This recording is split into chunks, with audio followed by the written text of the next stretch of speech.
Kali ini kakak akan membawa kalian untuk mendengarkan kisah dari Bengkulu.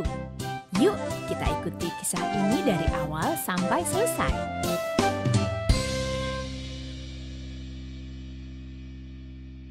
Putri Gading Cempaka.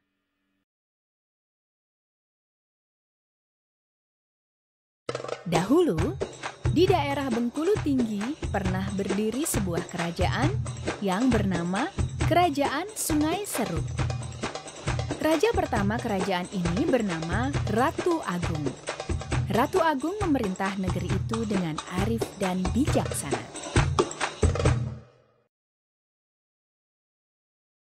Ratu Agung mempunyai 6 orang putra dan seorang putri. Keenam putra tersebut adalah Kelamba Api atau Raden Cili, Manuk Mincur, Lemang Batu, Tajuk Rompong, Rindang Papan, Anak Dalam. Yang bungsu adalah Putri Gading Cempaka. Selain karena kepemimpinan Ratu Agung, kerajaan ini menjadi terkenal juga karena kecantikan Putri Gading Cempaka. Suatu hari, Ratu Agung sakit keras. Ia mendapat firasat bahwa ajalnya tidak lama lagi tiba. Sang raja pun mengumpulkan ketujuh anaknya untuk menyampaikan wasiatnya. Wahai anak-anakku, ayahanda tak akan lama lagi hidup di dunia ini. Maka sebelum itu, ayahanda akan menitipkan 2 wasiat kepada kalian, kata sang ayah dengan suara lirih. Wasiat pertama sang raja adalah tentang penunjukan anak dalam sebagai bakal pengganti dirinya untuk menjadi raja. Sementara wasiat yang kedua adalah jika negeri Sungai Serut ditimpa musibah besar dan tidak bisa lagi dipertahankan, anak-anaknya diminta menyingkir ke Gunung Bungkuk. Kelak di sana akan datang seorang raja yang berjodoh dengan anak gadisnya tercinta, Putri Gading Cempaka. Ketika raja wafat, wasiat pertama segera dipenuhi anak-anaknya. Anak dalam menjadi raja, dan nama kerajaan Sungai Serut diganti menjadi Kerajaan Bangkahulu. Adik dan kakaknya pun saling mendukung dan tidak ada rasa iri karena ia yang dipilih almarhum ayah mereka.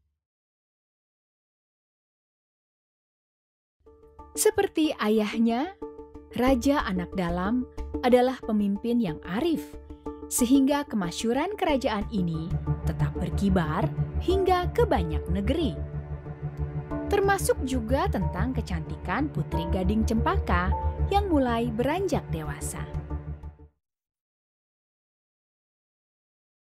Suatu hari, utusan Raja Muda Aceh hendak melamar adik dari Raja Anak Dalam, yaitu Putri Gading Cempaka. Tentu saja lamaran ini ditolak karena Raja Anak Dalam ingat wasiat dari ayahnya almarhum. Karena penolakan itu, Raja Muda Aceh pun berang. Ia segera mengirim pasukannya untuk menyerang kerajaan Bengkahulu. Peperangan ini mengakibatkan derita yang amat besar bagi rakyat serta keluarga kerajaan Bangkahulu.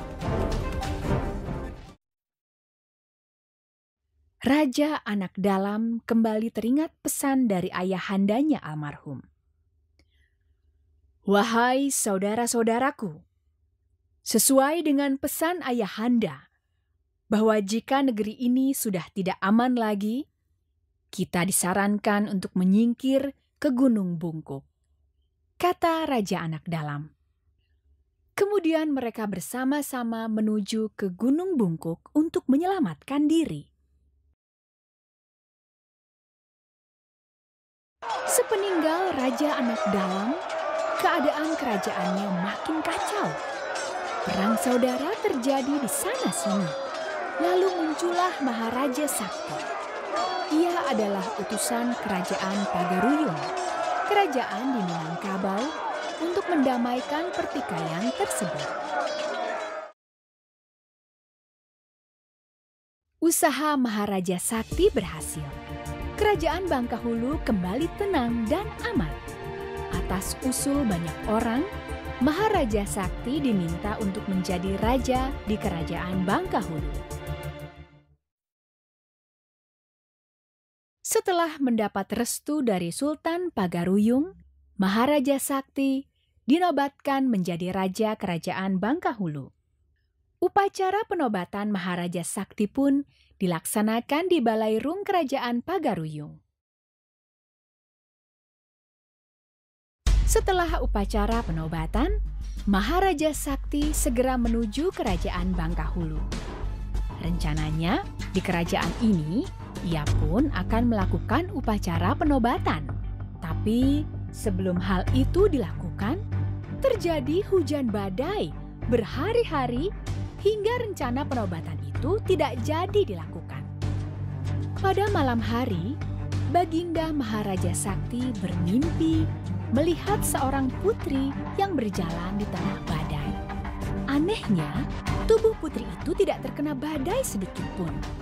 Saat ia bercerita kepada para tetua, mereka pun berkata bahwa memang ada putri cantik, itu bernama Putri Gading Cempaka. Setelah mendengar cerita tentang Putri Gading Cempaka, Baginda Maharaja Sakti berniat hendak melamarnya. Ia pun mengirim utusan untuk melamar sang putri. Raja Anak Dalam yang dalam masa pelarian bersama saudaranya menerima pinangan Maharaja Sakti. Hal ini adalah wasiat terakhir dari ayahandanya tercinta. Tak lama, pesta pernikahan digelar dengan megah dan meriah. Setelah Maharaja Sakti dan Putri Gading Cempaka menikah, dibangunlah istana baru yang megah sebagai pusat pemerintahan. Karena letak istana itu berada di kuala Sungai Lemau, maka kerajaan itu pun berganti nama lagi menjadi Kerajaan Sungai Lemau.